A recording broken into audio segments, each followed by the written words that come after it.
এই চলে আসলাম মদনপুর মাঠে। প্রাচীনকালের সে কৃষিকাজের অন্যতম এক চাষ হলো মাসকলাইয়ের চাষ।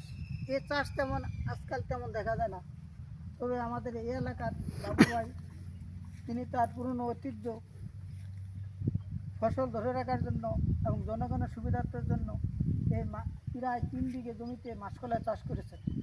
এই চাষ একটা আধুনিক চাষ, কিন্তু বর্তমানে চাষ তেমন দেখা যায় না। তবে হ্যাঁ, কাল করবো তাহলে শনিবার। ভাইকে ধন্যবাদ জানাই। এবং এই মাসকলাই এক খুবই ভিটামিনযুক্ত একটি ডাল, এবং এই মাসকলাই দিয়ে যশোর জেলার ঐতিহ্য সে যশোরের